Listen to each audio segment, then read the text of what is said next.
Welcome back to this week's episode of Zero to Fuel Tycoon, the series in which I have gone from zero risk with the goal of becoming a known entity for fuel production in EVE Online.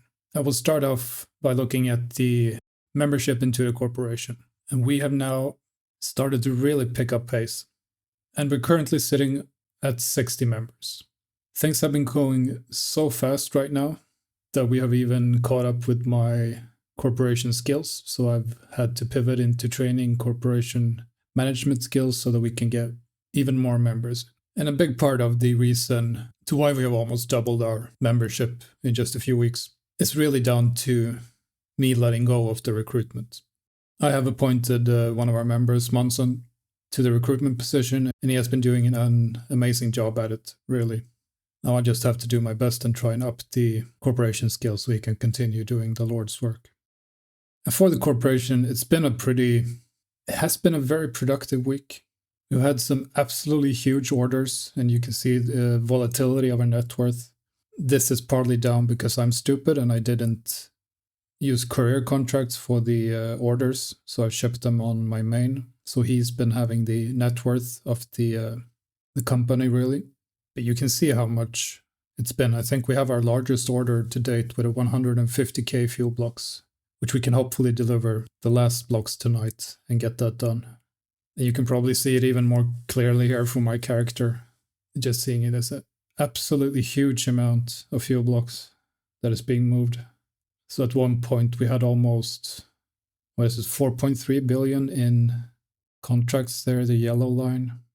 So things are moving forward. And a lot of that is because I'm starting to delegate as much as I can. I'm figuring out who could fit where and trying to make little promotions, nudge people in the right direction. And the response has been great. People seem to really enjoy the forward momentum we have right now. And the Discord is beginning to become more and more alive, and there's really interesting discussions everywhere. So it's a really nice place to be at the moment. Maybe the biggest thing for us this week is that we now set up shop in Gallente Space. We have talked a bit about this before, but we never had anyone on the ground. Now Monson, the recruiter, has started to move his operation here. He is a experienced high-sec miner, has the equipment, so hopefully we can have production up in about a week maybe. But this means that Gallente is now open for business, and I include Genesis in this as well. So if you're in need of fuel blocks in the area, send me an in-game email.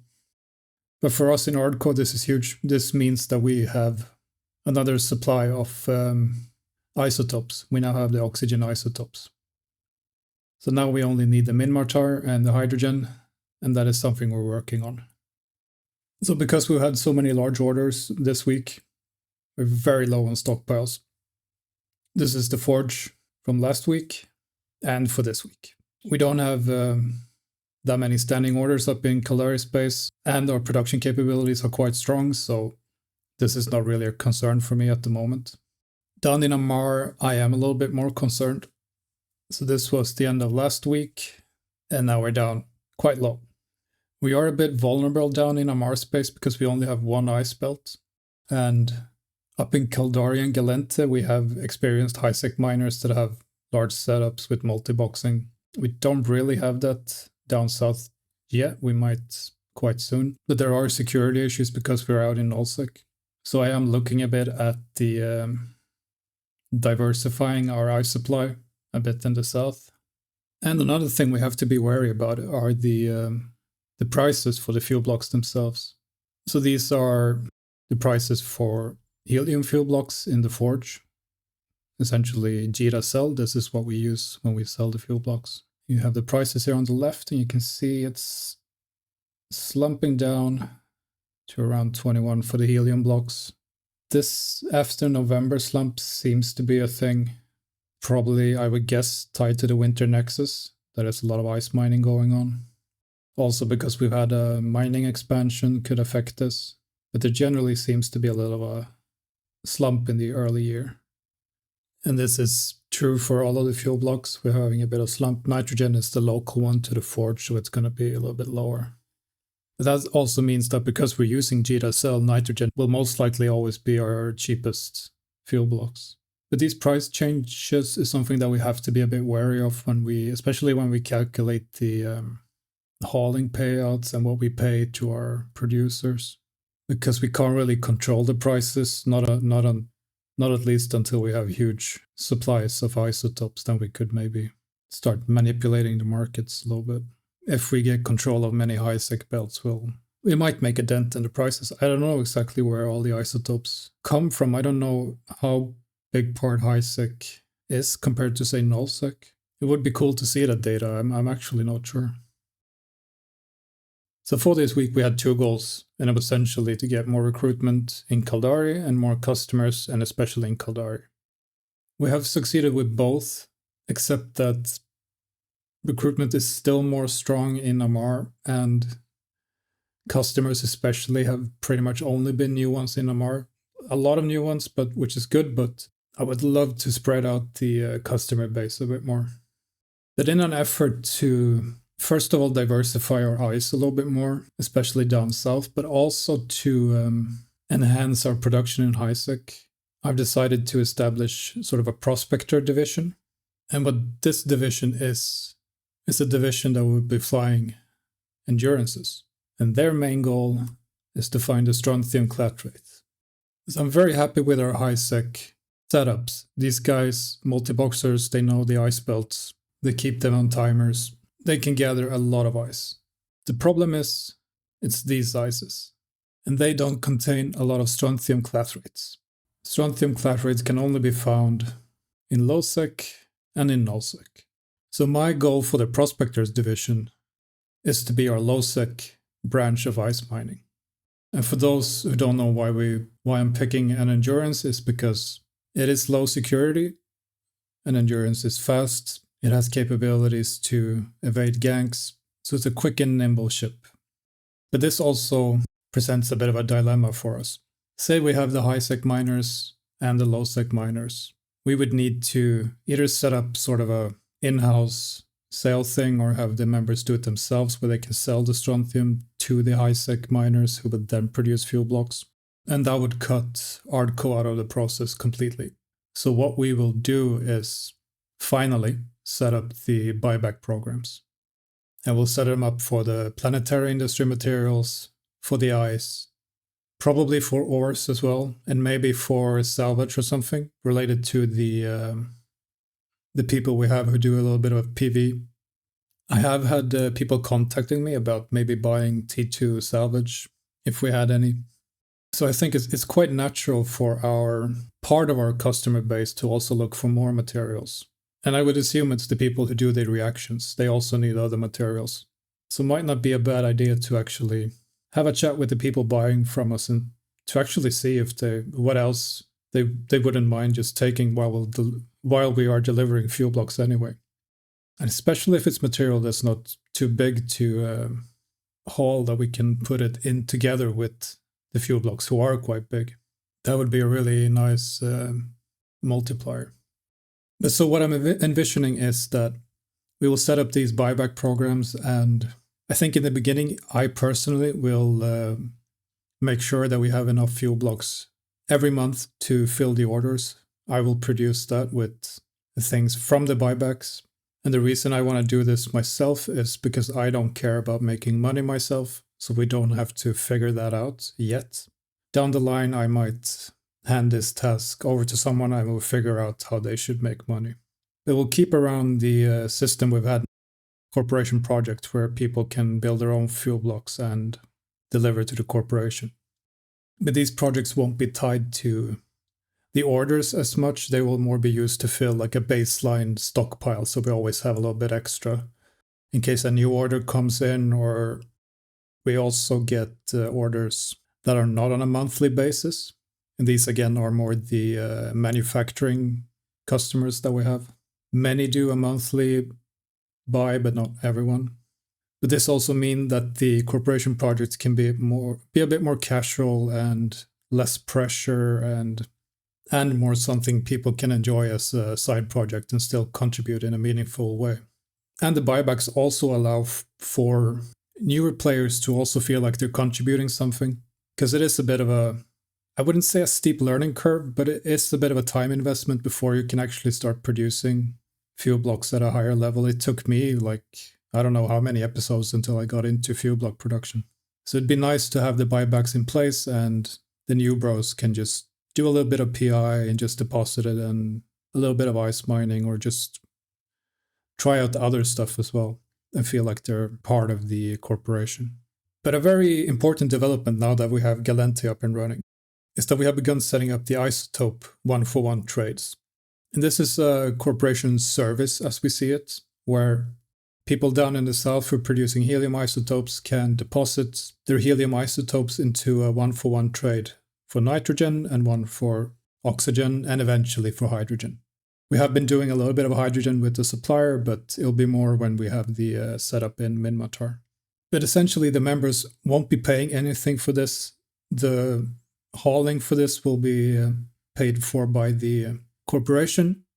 If we realize that it's something we can afford, we might have to put a little bit of a payment so that we at least break even. But my goal is for this to be like completely a service that we provide for our members. And just last night we started integrating the corporation contracts in-game with our Alliance Authenticator and the Discord, so people could see the contracts in the Discord. And I've directed Monson to do a little bit of a hauler-focused recruitment right now. So if you've been thinking about applying and you are a regular miner, I don't think we can accept you right now. I'm currently training corporation management skills, but we have a limited amount of places, so we are really prioritizing haulers. If you would be interested in doing the prospecting with endurance, we would take you, and I would also accept people who want to do PvP. But in a few days, I'll get through the corporation management skills and it'll open up, plus 100 members, and we can do more regular recruitment again. And along the lines of PvP, we're starting to get the first embryo of PvP capabilities.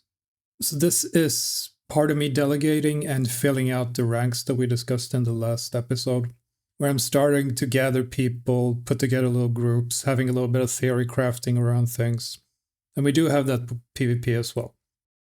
There has also been some discussion on alliance level with Thanak and the other Plenitude Corp leaders about setting up something in the Plenitude Alliance. And the things we're discussing now are essentially like doctrines and fits, and I want to figure out how we can adapt it to new players and more experienced ones. And then once we have that in place, we'll have to figure out how we could best integrate this into Ardco, where we will have a lot of anti-ganking focus and maybe even bumping for the high-sec miners. And along the lines of getting new customers, we have begun an advert campaign. So this is again down to the member Raster Idiots, who has done a great job in just flying around entire New Eden, putting down mobile depots. We actually don't know if this will work. I had one guy comment on one of my videos that he had seen one of these, which was cool. So let me know if you spot it. They should be all over the place. I think you'll see them. In the end goal would, of course, be to just have a larger customer base, but also like a little bit just to spread the word, show everyone that we're around. And maybe they'll bump into someone who says, oh, I'm so tired of making fuel blocks. It's so boring. And then I saw this ad. They deliver at your doorstep for GSL. You should check them out. But yeah, again, a big thanks to Raster who did this. So for the skill training, my first alt has finished almost all of the skills. There's a few shield-related ones for the Squall, which I decided to skip for now. But all the PI ones are in place, and I've begun training the engineer, who's been twirling his mustache in the background. So soon I will have him set up as well. So for the main guy, I'm focusing on the corporation management to get another 20 member slots, and then I'll do the megacorp management and get 100 members. And then I'll transition into the expedition frigates so I can fly the endurance. This is about 11 days. I'll see if I can find some way to maybe speed up this process a little bit. See if I can do some daily goals or maybe some accelerators or something. I did lose my implants in a nullsec accident when we were out mining. So I'll have to update them as well. So my goal for the next week, it's really about the prospectors part. I will take charge of this myself. Now that I'm starting to delegate a bit more, I can feel I can hone in on one thing and get it going a little bit. So I'm going to do my best to get into an endurance. I think this is a type of mining that I would really like. I think I prefer this over large-scale fleet mining. So I really want to be involved and learn this. And I'll start looking at fits and think a little bit, finding good areas around the different high-sec locations. And I'll continue to delegate even more.